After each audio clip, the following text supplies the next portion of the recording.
하겠습니다. 오늘 주시는 하나님의 말씀은 야고보서 1장 25절에서 27절까지 말씀이 되겠습니다.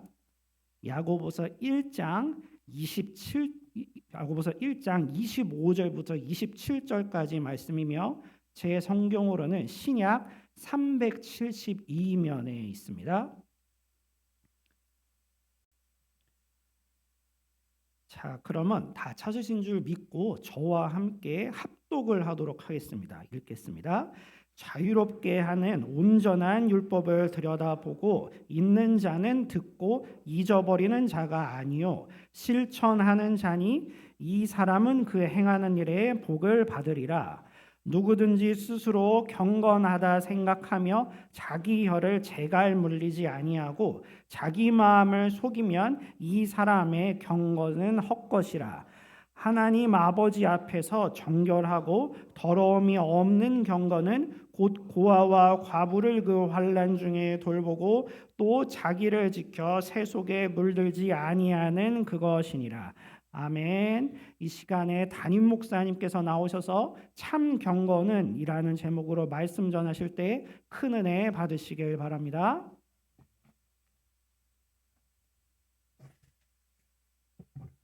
여러분, 법 그러면 뭐가 생각이 납니까? 보통은 법 그러면 규제, 금지, 속박 뭐 이런 것을 떠올리는 경우가 많은 것 같아요. 법은 우리의 자유를 제한하고 불편하게 하는 거라고 생각을 하죠. 그러나 실은 법은 우리를 보호하고 자유롭게 하기 위해서 만들어진 것입니다. 저 뒤에 문을 좀 닫아주시기 바랍니다. 예를 들어서 길을 갈 때 사거리에서 신호등을 만납니다. 신호등이 가는 길을 막고 기다리게 하니까 불편하다고 생각할 수도 있어요. 그렇지만 만약에 신호등이 없다면 어떻게 될까요? 여기저기에서 충돌이 일어나고 사람들이 죽고 다치고 피해가 막대할 것입니다. 신호등은 우리를 속박하고 불편하게 하려고 존재하는 게 아니라 우리의 생명과 재산을 보호하기 위해서 있는 것이죠. 다들 신호등 신호에 잘 따르면 길 가는 것이 안전하고 자유롭게 되는 것입니다. 이처럼 법은 자유롭게 하는 거예요. 그 안에 머물면 자유가 있습니다. 야고보 선생은 율법은 자유롭게 하는 것이라고 합니다. 하나님께서 그 자녀에게 율법을 주실 때에 얽어매서 괴롭게 하려고 주신 게 아니라 자유롭게 하려고 주셨다는 거예요. 율법에는 하나님의 사랑이 깃들어 있습니다. 살인하지 말라라는 율법에는 우리의 생명을 소중하게 생각하여서 보호해 주려고 하는 하나님의 사랑이 담겨 있습니다.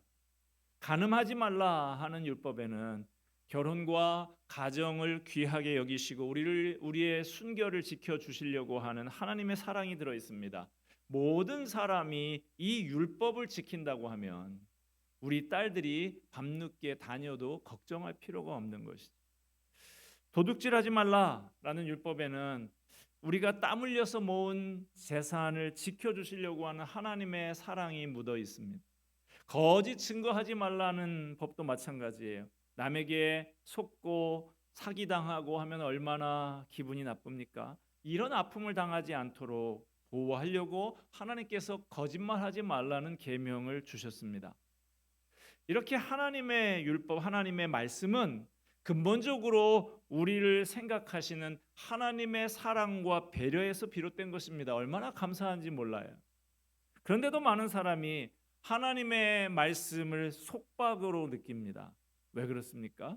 모두 죄인이기 때문에, 모두 율법을 어겼기 때문에 하나님의 말씀이 무서운 게 되고 고통이 되고 힘겨운 게 되는 것이죠. 야고보는 우리에게 알려줍니다. 하나님의 말씀은 우리를 자유롭게 하기 위한 것이라고, 우리를 보호하려고 하는 하나님의 사랑이 담겨 있는 거라고요. 그러므로 하나님의 말씀을 마지못해서 억지로 받지 말고 기쁘고 감사한 마음으로 받아서 그 말씀대로 사는 사람이 되라고 권면하고 있습니다. 이처럼 하나님의 말씀은 우리를 자유롭게 하는 것입니다. 그 자유롭게 하는 말씀대로 사는 것, 그것이 바로 성경에서 말하는 경건입니다. 목소리 낮게 깔고 걸음 천천히 걷는 것이 경건이 아니라는 것입니다. 아마 여러분 집에 대부분의 가정에 TV가 있으실 텐데 요즘에는 TV도 예전처럼 그냥 다 똑같은 게 아니죠. TV에도 종류가 많아요. 뭐 LED TV다, 뭐 3D TV다, 뭐 스마트 TV다, 뭐 다양합니다.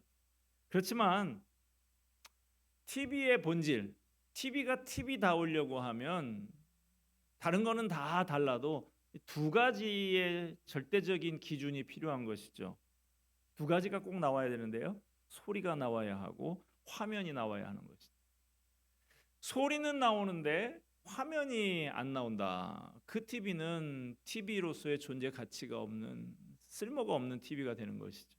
우리의 신앙도 그런 면에서 TV하고 비슷합니다. 말만으로는 충분하지 않습니다. 행동이 따라야 하는 것이죠. 믿는다고 말은 하는데 그 말에 어울리는 행동은 전혀 볼 수가 없다고 하면 그런 신앙은 쓸모없는 신앙입니다. 말만 들리고 행동은 보이지 않는 신앙은 가치가 없는 신앙이에요. 여러분, 기독교는, 우리가 믿고 있는 기독교는 실제적인 종교입니다. 구체적인 삶의 현장을 떠난 기독교는 의미가 없습니다. 삶이 변하지 않는 신앙생활 무의미한 거예요. 하나님께서는 오늘 야고보를 통해서 우리 자신을 점검하게 하십니다. 오늘 본문 26절에 보면 누구든지라고 말하고 있어요. 누구든지. 우리가 목사이든 장로이든 누구든지 다 해당된다는 거예요. 오래 믿은 사람이든지 처음 나온 사람이든지 각자가 자기의 신앙 상태를 살펴야 한다. 누구든지라고 요구하고 있습니다. 야고보는 오늘 본문 말씀을 통해서 우리에게 매우 실제적인 교훈을 주고 있습니다. 우리가 어떻게 사는 것이 하나님을 기쁘시게 하는 경건한 삶인가? 이것을 우리에게 일깨워 주고 있습니다. 야고보는 오늘 본문을 통해서 경건을 참 경건과 거짓 경건으로 구분하면서 설명하고 있습니다. 그러면서 참 경건을 판단하는, 참 경건을 재는 기준을 제시하는데 세 가지를 제시하고 있습니다. 첫째는 혀를 조심하는 것, 둘째 고아와 과부를 돌보는 것, 셋째 세속에 물들지 않는 것. 참 경건을 재는 첫 번째 기준은 혀를 조심하는 것, 입을 조심하는 것, 곧 언어 생활을 말합니다. 26절 보겠습니다. 누구든지 스스로 경건하다 생각하며 자기 혀를 재갈 물리지 아니하고 자기 마음을 속이면 이 사람의 경건은 헛것이라. 거짓 경건의 첫 번째 특징은 스스로 경건하다라고 생각하는 것입니다. 말하자면 스스로 나는 신앙이 괜찮다, 꽤 괜찮은 믿음을 가진 사람이다라고 평가를 하는 거예요. 경건을 종교 생활이라고 생각하는 경향이 있습니다. 과거 유대인들이 그랬고요. 지금의 크리스찬 가운데도 그런 사람들이 있어요. 그래서 경건이 자기 자랑이 되어버립니다. 나는 하루에 몇 시간 기도한다. 나는 하루에 성경을 몇 장 읽는다. 나는 일주일에 몇 번 예배를 드린다. 어느 목사님은 명함에 이렇게 써서 명함을 돌리는 걸 본 적이 있어요. 40일 금식기도 3회 실시. 그러나 야고보는 그런 것을 가지고 경건의 기준으로 삼지는 않습니다. 교회 안에서 예배드리는 모습으로 신앙의 참과 거짓을 구별하려고 하지 않아요. 그런 걸 아무리 잘해도 내면에 경건한 인격이 형성되지 않고 실제 삶 속에서 실천되지 않으면 그런 것들은 예수님이 지적하신 바리새인의 외식에 불과한 것이 되고 맙니다. 야고보 선생은 우리를 예배당 밖으로 끌어냅니다. 바로 거기에서 예배당 밖에서 한 사람의 신앙 여부가 판단 난다는 거예요. 교회 안에서의 모습이 아니라 일상적인 삶의 현장에서 우리의 모습을 살피고 있습니다. 종교 의식이 아니라 일상의 삶을 가지고 한 사람의 신앙을 살핍니다. 거짓 경건이 바로 거기에서 우리 예배당 밖에서 우리의 일상생활 가운데서 드러나게 되는 것이죠.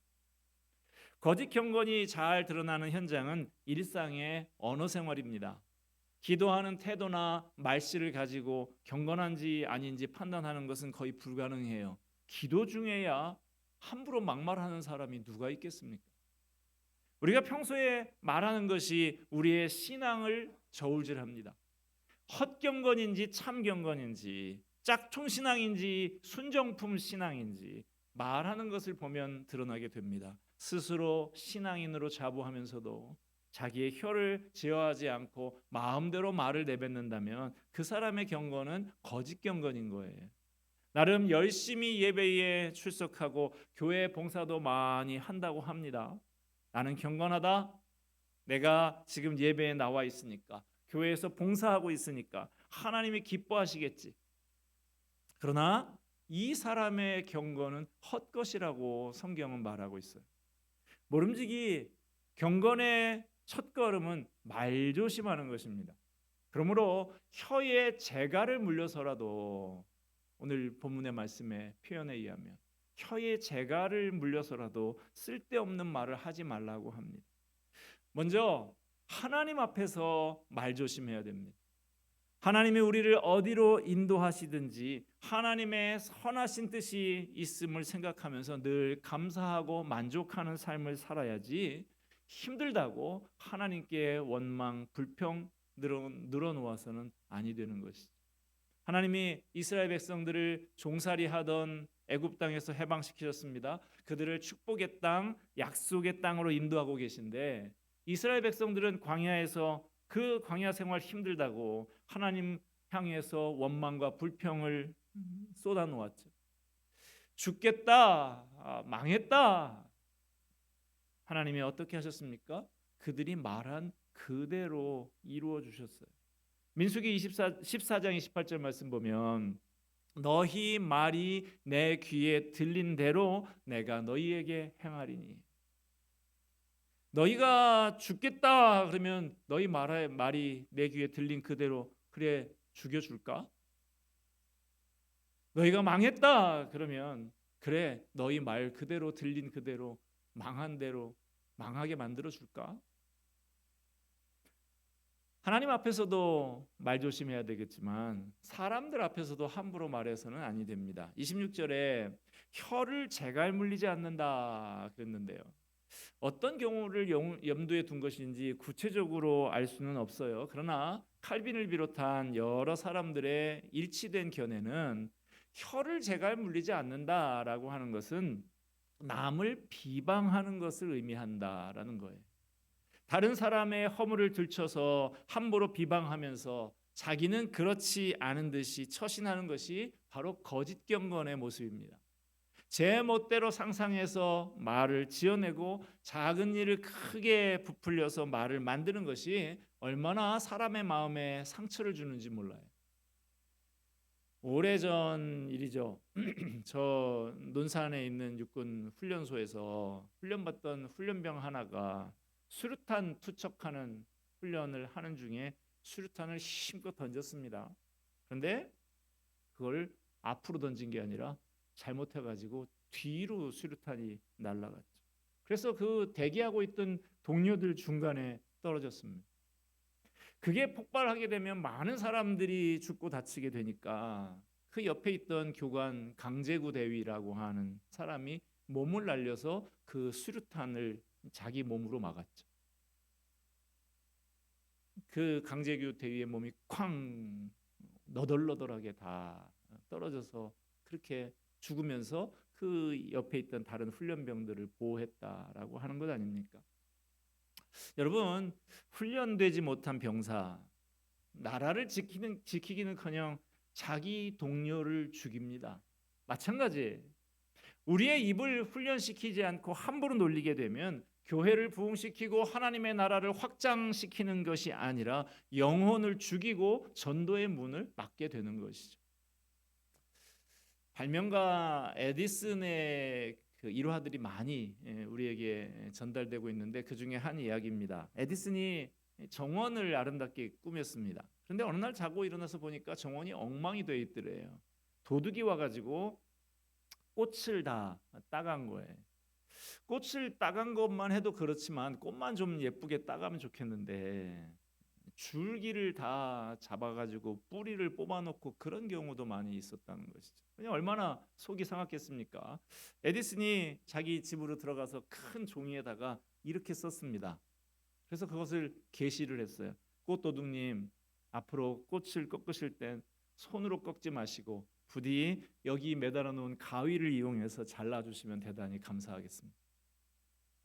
그리고 가위하고 메모지를 잘 보이는 곳에 매달아 놨다고 합니다. 다음날 아침에 가보니까 거기에 회신이 적혀 있었어요.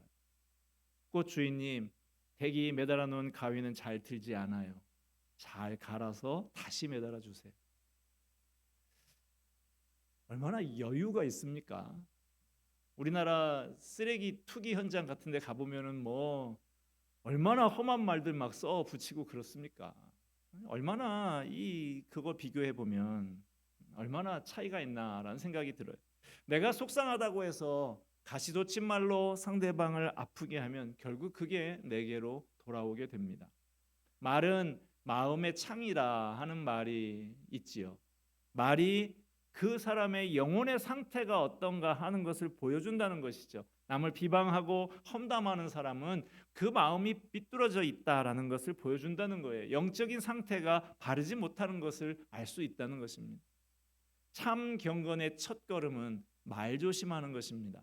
그러므로 우리는 늘 이렇게 기도해야 됩니다. 주님, 내 입에 파수꾼을 세워주세요. 내 혀를 재갈 물려주세요. 하나님을 원망하는 말, 남을 정죄하고 비방하는 말, 어둡고 부정적인 말을 조심해야 합니다. 은혜로운 말, 덕스러운 말, 따뜻한 말, 배려하는 말을 하는 경건한 사람 되시기를 바랍니다. 참 경건을 재는 두 번째 기준, 고아와 과부를 돌보는 것, 곧 나눔과 섬김의 삶입니다. 27절 상반절 봅시다. 하나님 아버지 앞에서 정결하고 더러움이 없는 경건은 곧 고아와 과부를 그 환난 중에 돌아보고. 지금으로부터 2000년 전 이야기 아닙니까? 지금 이 야고보서가 2000년 전에 가장 불쌍한 사람 바로 고아와 과부였어요. 어머니와 아버지의 사랑을 잃어버리고 남편의 사랑을 잃어버린 사람이었습니다. 아무도 감싸주지 않고 아무도 돌봐줄 사람이 없었던 대상들이죠. 고아와 과부는 대개 끼니를 국어를 통해서 해결할 수밖에 없었던 시절입니다. 의지할 데 없는 그들을 하나님께서 불쌍히 여기십니다. 그래서 어려움을 겪는 그들을 돌봐주는 것을 참 경건의 기준으로 삼겠다 하시는 거예요. 목사나 장로나 그럴듯한 형제를 대접하는 게 기준이 아니에요. 하나님 아버지께서 인정하시는 참 경건의 기준이 되는 대상은 고아와 과부라는 것입니다. 2000년 전과 오늘날은 어려운 사람들의 양상이 좀 달라졌을 수 있습니다. 소년 소녀 가장이 그 대상으로 바뀌었을 수도 있고, 직장을 잃은 사람일 수도 있고, 장애인일 수도 있고, 외국인 노동자일 수도 있어요. 경건은 하나님과 거룩한 교제를 나눌 뿐 아니라 이웃들을 사랑으로 섬기고 나누는 삶입니다. 그게 하나님 앞에서 참된 경건입니다. 여러분, 내 몸, 내가 가진 돈, 내가 가진 시간의 주인은 누굽니까? 주인은 하나님이시고 나는 청지기인 것 맞습니까? 그렇다면 하나님이 원하시는 대로 선한 목적에 사용해야 되겠죠. 하나님은 우리에게 없는 것을 주라고 하시는 게 아니에요.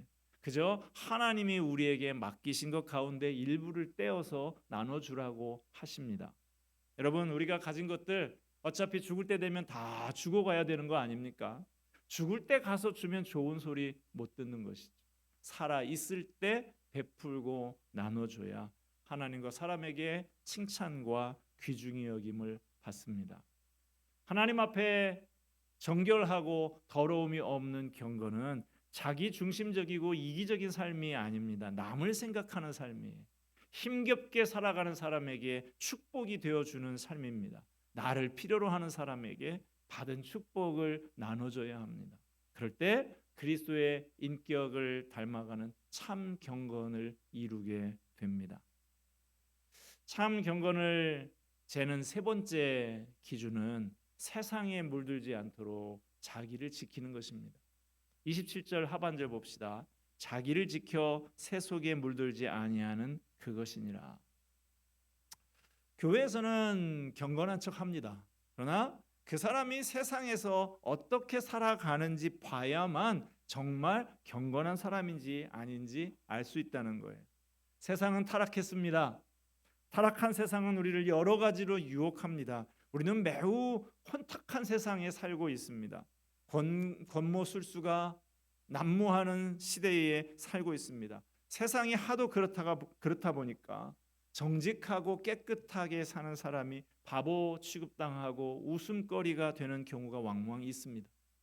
그러나 성경은 온 세상이 다 그렇다 하더라도 하나님의 자녀인 너희는 거기에 물들지 말라고 하십니다. 경건을 위해서 버릴 것은 버리고 피할 것은 피해야 합니다. 그러나 세속적인 삶을 경계한다고 세상을 이분법적인 눈으로 바라보면서 분리주의적인 삶을 산다면 문제입니다. 어느 목사님이 쓴 글을 보니까 그 교회에 계신 연세가 지긋하신 장로님 한 분이 1년 365일 새벽기도 한 번 빠지는 법이 없대요. 그런데 한 가지 이상한 것은 새벽기도에 나오는 길에 교우들을 만날 수 있지 않습니까? 그런데 그 만나는 사람에게는 인사를 하지도 않고 인사를 받지도 않더래. 그래서 왜 그러시냐 그랬더니 하루를 시작하면서 거룩한 성전에 나가서 하나님께 인사도 드리기 전에 길거리에서 만난 사람과 먼저 인사를 나눌 수 있느냐 그랬답니다. 또 어느 해는 갑자기 폭우가 쏟아져서 교회 근처 상가가 물에 잠기게 됐다고 합니다. 동네 사람들이 와서 교회에 양수기 좀 있으면 빌려달라고 했는데 이분이 안 된다고, 있는데 안 된다고 그러더래요. 그 이유는 거룩한 성전에서 사용하는 거룩한 물건을 어떻게 더러운 세상에 사용하게 내줄 수 있냐, 이거였다고. 아직도 이런 이분법적인 생각을 가지고 분리주의적인 삶을 고집하면서 살아가는 사람이 있다니 답답한 노릇입니다. 과연 이런 모습이 그리스도인의 경건한 모습이겠습니까? 크게 오해하고 있는 것이죠. 주님은 우리더러 너희는 세상의 소금, 너희는 세상의 빛이다 라고 말씀하셨습니다. 그리스도인들이 세상과 분리되어서는 안 됩니다. 그리스도인은 세상 속에서 세상과 섞여서 살아야 합니다. 그러면서도 세상에 물들지 않아야 하는 것이죠. 성도는 바닷속에 있는 물고기와 같아야 합니다. 살아있는 물고기는 짠 바닷물 속에서 헤엄치면서 살아도 소금에 절지 않지요. 그러나 죽은 생선은 쉽게 염분을 받아들여서 짜릿짠 자반이 돼서 밥상에 오르게 됩니다. 믿음이 살아있는 경건한 신앙인은 새 속에 물들지 않고 세상과 구별되도록 자기를 지키는 것입니다. 세상은 성도들을 서서히 물들입니다. 자기도 모르게 세상에 물들어갑니다. 자기가 죽는 것도 모르고 세상에 물들어갑니다. 우리는 더욱 힘써서 철저히 자신을 지켜야 합니다. 이 세상에 살지만 이 세상에 물들지 않도록 날마다 말씀의 거울로 자신을 들여다보면서 기도로 자신을 씻어야 합니다. 다니엘과 세 친구처럼 믿음의 동역자들과 교제하면서 서로 격려하고 붙들어줘야 합니다. 그럴 때 세상의 얼룩이 우리를 오염시키지 못하는 것이죠. TV에 진품 명품 그런 프로에 나오는 물건들을 보면 제가 볼 때는 아무리 봐도 딱 진짜 같은데 전문가가 감정을 해보면 가짜가 많죠. 어쩌면 이런 모습이 우리들의 모습이 아닐까요? 가짜 경건의 모양을 하고 있지는 않은지요. 말씀 앞에서 나를 점검해 보십시다. 나는 참 경건을 유지하고 있습니까? 언어를 잘 통제하고 있습니까? 연약한 이웃의 아픔을 돌봐주고 있습니까? 자기를 지켜서 세상에 물들지 않고 있습니까? 하나님은 우리를 사랑하셔서 우리를 자유롭게 하시려고 말씀을 주셨습니다. 말씀을 삶 속에 실천하면 자유롭습니다. 행복합니다. 참 경건이 참 자유와 행복의 길입니다. 오늘 이후로 점차 거짓 경건의 삶에서 멀어져서 하나님을 기쁘시게 하는 참 경건한 삶, 참 자유와 행복을 누리는 삶으로 한 걸음 한 걸음 나아가는 저와 여러분이 되기를 주님의 이름으로 축원을 드립니다. 기도하겠습니다. 은혜와 사랑이 풍성하신 하나님 아버지, 우리에게 자유롭게 하는 말씀을 주시니 감사합니다. 스스로 경건하다고 착각하며 살아가지 않기를 원합니다. 우리의 입에 원망과 비난의 말이 사라지고 칭찬과 축복과 배려의 말이 가득하기를 원합니다. 이제부터 하나님께서 주신 복을 가지고 이웃을 섬기고 나누며 살기를 원합니다. 날마다 말씀의 거울에 자신을 비추어 세속에 물들지 않는 구별된 삶을 살기 원합니다. 이런 거룩한 소원을 갖게 하심을 감사합니다. 예수님의 이름으로 기도하옵나이다. 아멘.